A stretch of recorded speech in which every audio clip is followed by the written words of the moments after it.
We're running it for now. Joining me now, Democratic Congressman Gil Cisneros, who sits on the House Armed Services Committee. Congressman, thanks so much for taking the time. No, pleasure to be here.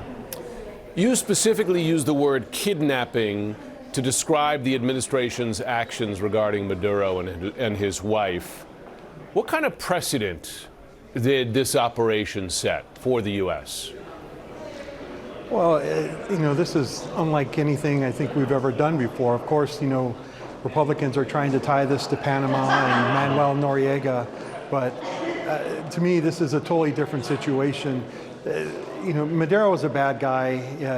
He's not the legitimate leader of Venezuela, but this was not a law enforcement operation like they are claiming. This was about grabbing oil and trying to get their hands on these Venezuelan resources.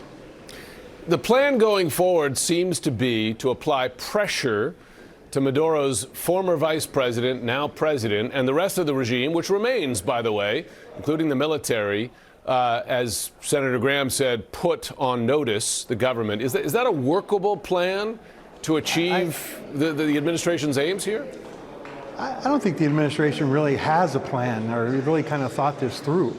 I can only take the president at his word, and he said he's not afraid to put boots on the ground. So if that's what it's going to take, I think in order for him to get his hands on that oil, then he's not going to stop. He's going to go and he'll use our military to illegally take the resources that belong to the Venezuelan people. They were not stolen from the United States. This is resources. This oil belongs to the people of Venezuela, and they should be the ones who make the decisions and determination on how they're going to use it. We have been watching this closely on the Hill, and the Senate is set to vote this week on a measure to limit Trump's war powers in Venezuela. As you know, on the Senate side, there's only one Republican senator who seems on board. Do you see any movement in Congress here to assert some authority over the exercise of military power in Venezuela, or is this going to be another failed errand? Unfortunately, my Republican colleagues have turned over a lot of the power of the Congress to the president. They refuse to hold him accountable, and that is a big mistake.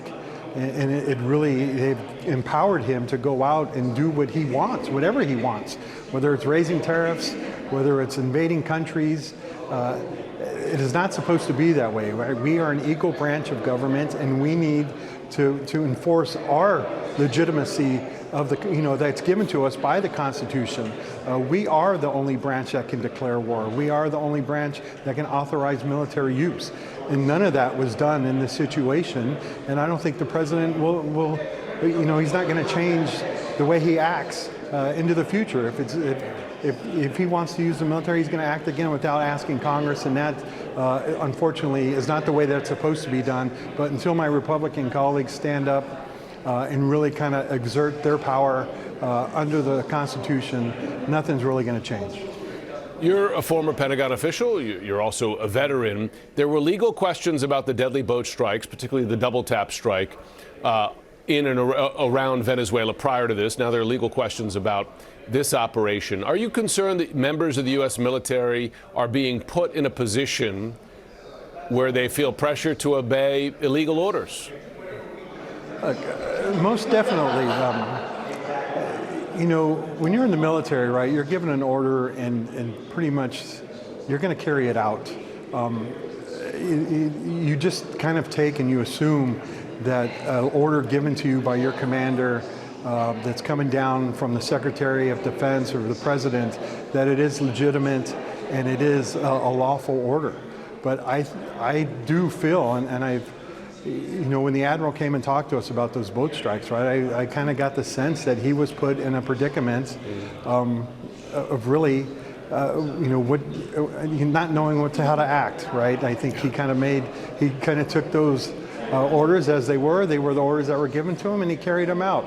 Unfortunately, I don't think they were lawful, and I don't agree with any of these boat strikes, the action that the military has taken on these. The president, of course, has set his sights on the next target, and that apparently is Greenland. and he quite deliberately has not taken military options off the table to take Greenland. If the U.S. does proceed to take territory from a sovereign nation who also is a NATO ally, Denmark, would that be the end of the NATO alliance, in your view?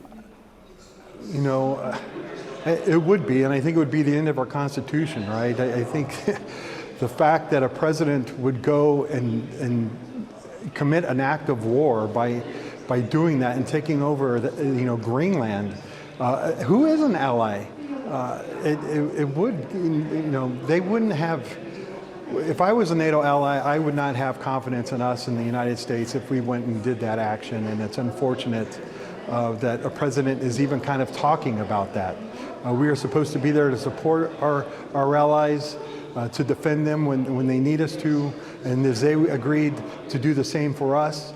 But invading one of our allies is definitely, that is not the American way, and the president is living in he's basically living in the 18th, 19th century with this infatuated with manifest destiny, and he thinks we're trying to conquer the continental United States again or whatever. It's just, I don't know what's going on in his head, to be honest with you. Yeah, saying invading an American ally is not the American way. It's amazing you even have to utter those words.